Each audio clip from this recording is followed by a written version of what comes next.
Tankor. Tankor. Tank Drone. Rhinox. Generations Deluxe Beast Machines Tankor. Today on World of Stuff. Now obviously, this Tankor has more in common with this Tank Drone than, say, this Tankor. Well, again, that's a screen accuracy thing which I didn't really pay attention to, but I can let it go. Although, this Tankor and this Tankor in the comics together is perfectly accurate. As for this and this, well, watch Beast Machines, kids, then you'll get it. Now obviously, due to this being one of the more modern deluxes, it does not have a spring missile, but instead it features a push missile. Which on the tank drone, this part here would be chromed, and it previously used to spin, but the spinning gimmick was always kind of a shaky anyway, because the gears would always kind of miss. Anyway, you just push on this part, and boom. Yay. Well, for those of you who really want the chrome part on this, I imagine that Repro Labels might be working on that soon. If not, somebody might drop another suggestion, if that excites you.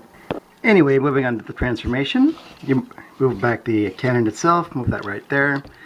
We kind of leave it right there because, well, it'll come into play later. Anyway, we'll detach the part of the front. Those become the legs in a little bit. Detach this part, that becomes obviously becomes the chest and head. Fold out these arms.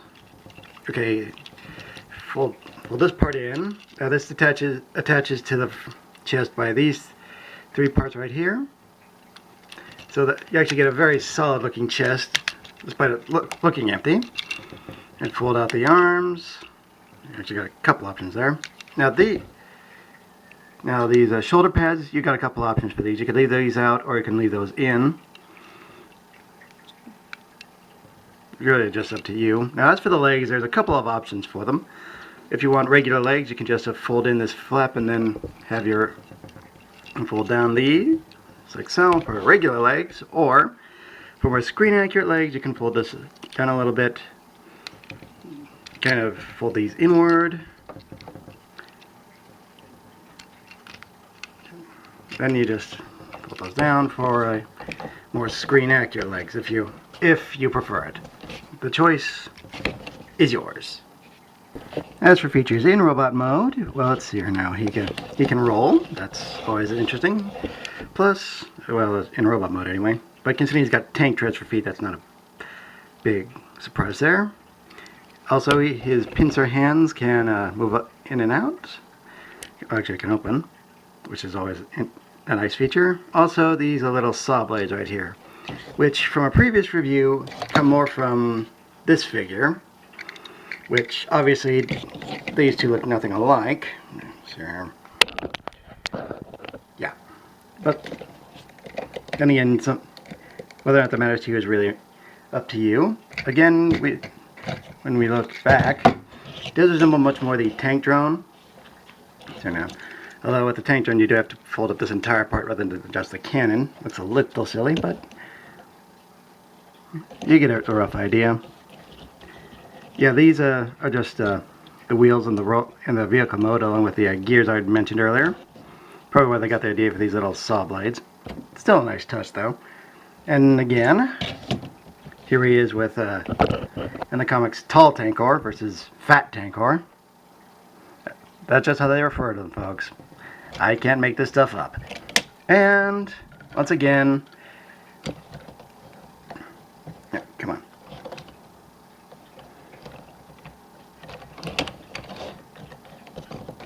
Just standing a minute ago, come on.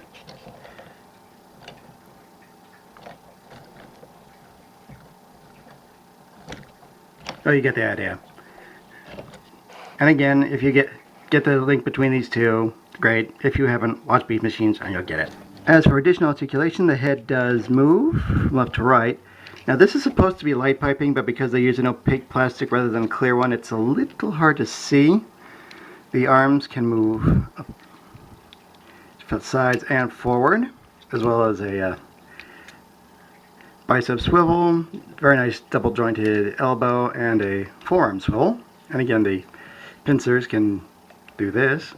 The clamps! The clamps! Yeah, okay. I know that joke is only funny for me, but it's funny for me, so I'm gonna do it anyway. Let's see now. Universal joint for the hips. Let's see now. The thigh swivel. And again, you got tread rotation. Move the treads in and out, so he's definitely solid, which is more than I can say for the Rhinox, right? I will mention, however, yes, despite the illusion, it is hollow in the chest area here, but you're going to have these big old arms, especially with these little big shoulder pads on them, so you're not going to notice it that much. They did their best to try to make it as inconspicuous as possible, which is very nice of the designers to do. Yes, there is some hollowness there too, but again, they tried to work out as best they could. And you gotta admit, it's not as bad as some figures. Well, that does it for this review, which has been a rather interesting one. Mainly for the fact that this is perhaps the most figures I've ever had to use to review one toy. Anyway, I hope you've enjoyed it. I'm the Deceptiwolf. This has been Tankor. This has been Tankor. This has been Tankor. This has been the Tank Drone, and that has been Rhinox. And I bid you good night.